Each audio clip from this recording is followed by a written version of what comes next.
আরে ভাই, মাসআলা সব সময় হাসি মুখের হয় না। কিছু কিছু মাসআলা আল্লাহ রাসূল রাগান্বিত হয়ে দিয়েছেন। কেন দিয়েছেন? শেখানোর জন্য। আপনাদেরকে এই জিনিসগুলো খেয়াল করতে হবে। আম্মা জান আয়েশা সিদ্দিকা রাদিয়াল্লাহু তাআলা খেয়াল করেন, গালিচা কিনছে, গালিচা। এই যে এখানে আমি আসলে মাঝে মাঝে আপনারা সাদা কাপড় বিছায় রাখেন, এরকম একটা গালিচা কিনছে আম্মা জান আয়েশা সিদ্দিকা রাদিয়াল্লাহু তাআলা বাজার থেকে। গালিচার উপরে ছিল ছবি, আর হাতে ওই যে কারো কাজ করে না সুই সুতা দিয়া, এরকম কিছু ছবি ছিল।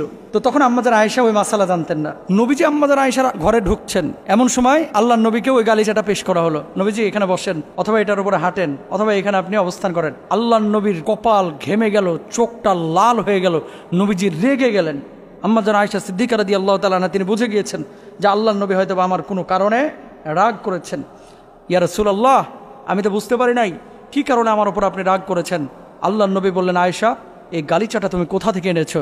ওগো নবীজি, এই গালিচা তো আমি ওখান থেকে কিনেছি আপনার জন্য, আপনাকে সম্মানার্থে। আল্লাহর নবী বললেন, এই মুহূর্তে এই গালিচা আমার সামনে থেকে সরিয়ে ফেলাও। তুমি কি জানো না যেই ঘরের মধ্যে কোনো ছবি থাকে সেই ঘরের মধ্যে আল্লাহর ফেরেশতা প্রবেশ করে না? আয়েশা, তুমি এই গালিচা না সরানো পর্যন্ত আমি নবী তোমার ঘরে ঢুকবো না। আল্লাহু আকবার বলেন। আর বাপ মরছে 6 বছর আগে, 20 বছর আগে, 22 বছর আগে, ওই সাদা কালো ফ্রেমে ছবি লাগাইয়া ঘরের মধ্যে আমরা ঝুলায় থুয়ে দিচ্ছি। করবেন না, এগুলো করবেন না, জায়েজ নাই। আব্বা আম্মা মারা গিয়েছে, আব্বা আম্মার জায়গাটা হৃদয়ে, ওয়াল মেটে না। কথা বলেন ঠিক কিনা?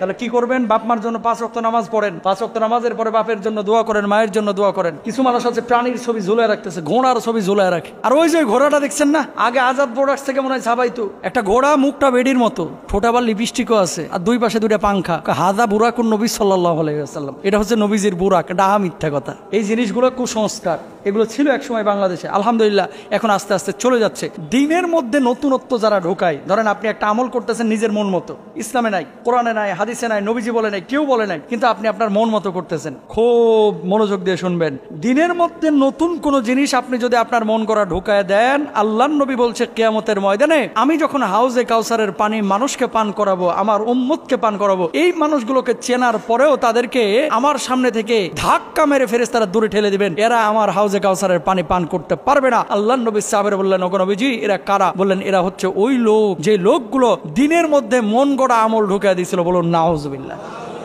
আল্লাহর নবী সাল্লাল্লাহু আলাইহি ওয়াসাল্লাম, আনাস ইবনে মালিক রাদিয়াল্লাহু তাআলা আনহু বলছেন, তিনি বসেছিলেন, এমন মুহূর্তে আল্লাহর নবী ঝিমাতে লাগলেন, ঘুম চলে আসলো।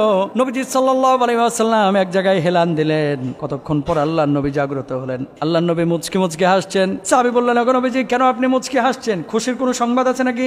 আল্লাহর নবী জবাব দিলেন, সাহাবীরা রে, এই মুহূর্তে ফেরেশতারা আল্লাহ রাব্বুল আলামিনের পক্ষ থেকে আমার কাছে এসেছে আর একটা সূরা হাদিয়া দিয়েছে, যে সূরার নাম হচ্ছে সূরা কাউসার। সুবহানাল্লাহ।